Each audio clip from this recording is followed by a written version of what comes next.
પ્રભુ.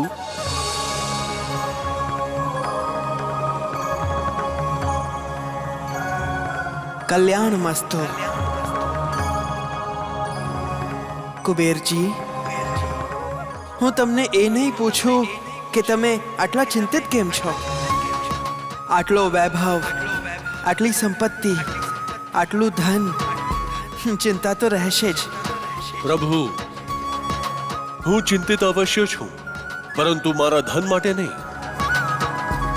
મારું ધન તો આપના આશીર્વાદના રૂપમાં મારી પાસે રહે જ છે. એ કોઈ ચોરી પણ નહીં શકે. જ્યારે કોઈ પૃથ્વીવાસી પોતાના પુરુષાર્થ કે ભાગ્યથી ધન પામવાની યોગ્યતા પ્રાપ્ત કરી લે છે તો ધન ત્યાં પહોંચી જાય છે. હું ધનનો સ્વામી છું, રક્ષક છું. મને ધનની ચિંતા નથી. તો પણ તમે ચિંતિત છો. મારી ચિંતાનું નામ શંખચૂડ છે. શંખચૂડ? તો પછી તમે તમારી ચિંતા છોડી કેમ નથી દેતા? એ શક્ય જ નથી. એને દેવ વરદાન પ્રાપ્ત છે પ્રભુ. યદિ કોઈ દેવતા એને વરદાન આપી શકે છે તો કોઈ દેવતા એને શ્રાપ પણ આપી શકે છે. શ્રાપથી એની શક્તિ ઓછી થઈ જશે.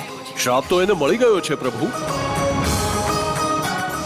હવે જ્યારે પણ તમે કોઈ નારીનું અપહરણ કરશો, તમારું પતન થશે. તો તમે ચિંતિત કેમ થાવ છો કુબેરજી? એક સ્ત્રીનો શ્રાપ કોઈ દેવતાના આપેલા વરદાનથી વધુ પ્રભાવશાળી છે. એ યક્ષ કન્યાના શ્રાપનો હું આદર કરીશ. પ્રણામ પ્રભુ. બચાવો, મારી રક્ષા કરો.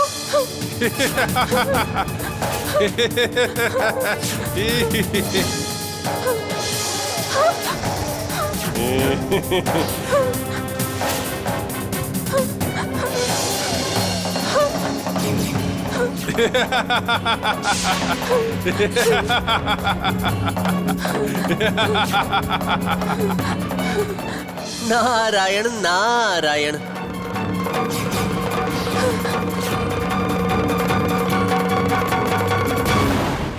પ્રણામ દેવર્ષિ.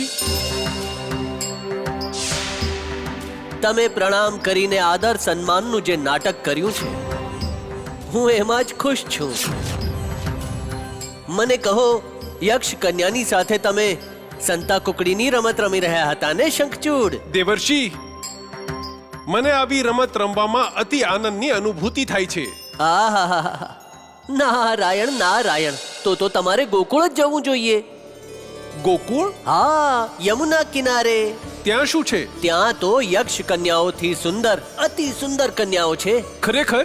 ખરેખર અતિ સુંદર કન્યાઓ, અપૂર્વ સૌંદર્ય, ઇન્દ્રપુરીની અપ્સરાઓનું સૌંદર્ય પણ અને યૌવન પણ એમની સામે તુચ્છ છે. સત્ય કહો છો તમે દેવર્ષિ? દેવર્ષિ ક્યારેય અસત્ય નથી બોલતા શંખચૂડ. ત્યારે તો હું ગોકુળ જઈશ. અવશ્ય જાઓ, પણ સાવધાની રાખજો. સાવધાની શું કામ? નારાયણ નારાયણ. કેમ કે ત્યાં ગોપીઓ કૃષ્ણની સાથે સંતા કુકડીની રમત રમી રહી છે. કૃષ્ણ? હું કૃષ્ણના પ્રાણોનું હરણ કરી લઈશ. નારાયણ નારાયણ. હવે તો અવશ્ય જાઓ, શીઘ્ર જાઓ. ગોકુળ જશો તો સમજી જશો કે તમારા ભાગ્યમાં શું છે. મારી ઈચ્છા જ મારું ભાગ્ય છે દેવર્ષિ. હું જે ઈચ્છું છું એ પામું છું. તો તમારે મથુરા પણ જવું જોઈએ શંખચૂડ. ત્યાં કંસ છે, એ સ્વયંને સંસારનો સૌથી બળવાન સમજે છે. એ તો પોતાને બળવાનનો પણ બળવાન માને છે. ત્યારે તો હું એનો અહંકાર ચૂર ચૂર કરી દઈશ. અવશ્ય શંખચૂડ, અવશ્ય. કેમ કે તમારા જેવો બીજો બલવાન કોઈ પણ નથી. દેવર્ષિ, એ કંસ જાણતો જ નથી કે હું મૃત્યુને મારી મુઠ્ઠીમાં લઈને ચાલું છું. નારાયણ નારાયણ. અને જે સ્વયંના મૃત્યુને મુઠ્ઠીમાં લઈને ચાલે છે, એનાથી બળવાન અન્ય કોઈ હોઈ જ ન શકે. સત્ય છે શંખચૂડ, સત્ય. જ્યારે તમારો ભેટો કંસ સાથે થશે અને એના પછી શ્રી કૃષ્ણ સાથે, ત્યારે એ દ્રશ્ય દેવ દ્રશ્ય હશે. નારાયણ નારાયણ.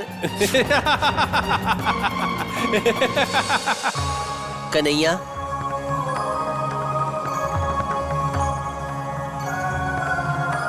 તમે જેટલી સુરીલી તમારી વાંસળી વગાડો છો એટલી જ ચાલાકી અને કુશળતાથી રાજનીતિની ચાલો પણ ચાલો છો. મોટા ભાઈ, સર્વ કંઈ તમારા આશીર્વાદનું ફળ છે. બસ બસ, વાંસળીના મધુર સ્વરોની જેમ મીઠી વાતો ન કરો. તમારાથી કંઈ પણ છુપાયું નથી ભાઈ.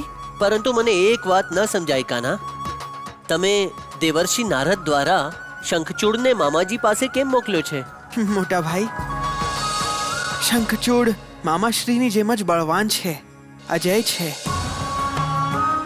જ્યારે બંને ટકરાશે ત્યારે બંનેને સ્વયંના અને એકબીજાના બળ અને સામર્થ્યનો સાક્ષાત્કાર થશે. બંને જાણી જશે કે આ જગતમાં બળશાળી અને સામર્થ્યશાળી એ એકલા જ નથી. આ જગતમાં એમની જેમ જ બળશાળી અને સામર્થ્યશાળી કોઈ ત્રીજું પણ હોઈ શકે છે. એનો અર્થ એ છે કે તમે એમને સંકેત આપવા ઈચ્છો છો? હા ભાઈ, યદિ સંકેત સમજી શકશે તો બંને સ્વયંના અહંકારને ત્યાગીને પરમેશ્વરની શરણમાં જતા રહેશે.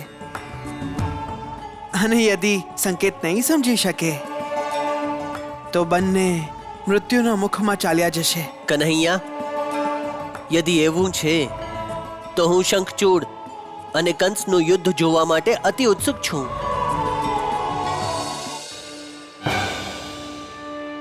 મથુરા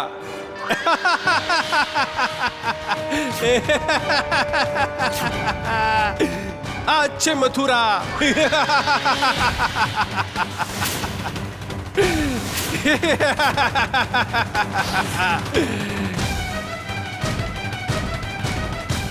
તું મારા આવવાની સૂચના કંસને આપજે.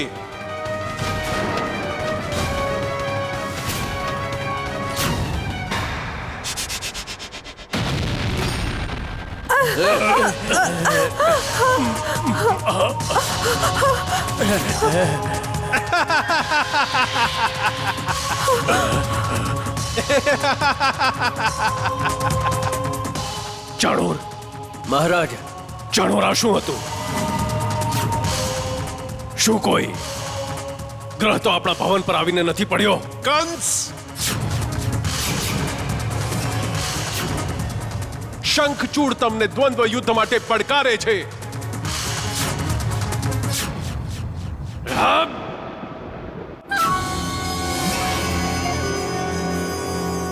બહાર આવીને મારી સાથે યુદ્ધ કરો કંસ.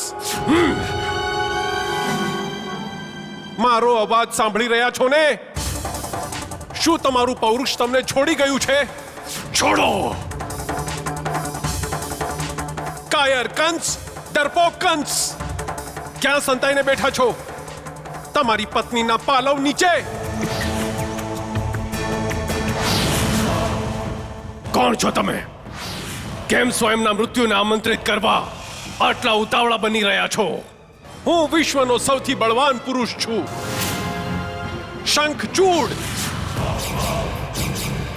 તો ઠીક છે, જણાવો, ક્યાં યુદ્ધ કરવા માંગો છો અમારી સાથે? સ્થાન તમારું, પ્રાણ તમારા, પરંતુ શસ્ત્ર મારા હશે. ઠીક છે, અમે તૈયાર છીએ. પ્રણામ પ્રભુ. ભગવાન, જ્યારે બે શક્તિશાળી એકબીજા સાથે યુદ્ધ કરે છે તો શું થાય છે? કોઈ એકની અથવા બંનેની શક્તિ ક્ષીણ થઈ જાય છે દેવર્ષિ. અને ભગવાન, જ્યારે બે બળવાન એકબીજા સાથે યુદ્ધ કરે છે ત્યારે શું થાય છે? ત્યારે કોઈ એકને જ્ઞાનની પ્રાપ્તિ થાય છે કે એ નિર્બળ છે. નારાયણ નારાયણ. ભગવાન, કંસ અને શંખચૂડ જેવા બે બળવાનોને એકબીજાના વિરુદ્ધ ઊભા કરવામાં નિશ્ચિત આપનો કોઈ હેતુ હશે. મારો હેતુ સ્પષ્ટ છે દેવર્ષિ. મેં અધર્મીઓનો વિનાશ કરીને ધર્મની પુનર્સ્થાપના કરવા માટે અવતાર લીધો છે. માનવીય શરીરની પણ એક મર્યાદા છે. એ મર્યાદામાં રહીને મારે અમર્યાદ કાર્ય કરવાનું છે. આ શરીરની જેટલી આયુ છે એટલી આયુમાં પૃથ્વીલોકના દરેક અધર્મીનો વિનાશ સંભવ નથી દેવર્ષિ. નારાયણ નારાયણ.